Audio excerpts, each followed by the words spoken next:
Yo, my name is Benjamin and this is all new link styles in Framer. We're adding support for all available text decoration properties on the web.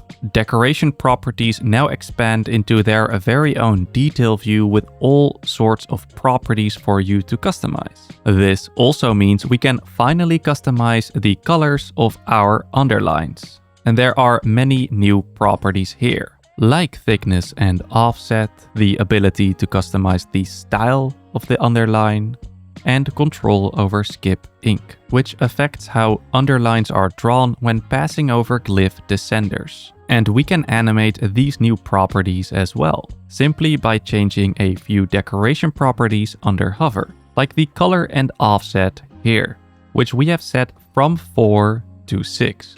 Then if we go ahead and give this a preview and we hover our link, you can see our underline now animates. No components, variants or effects needed. This means all of these new properties and animations work seamlessly when editing rich text as well, like when adding inline links, as we're doing here, or when adding links to CMS content.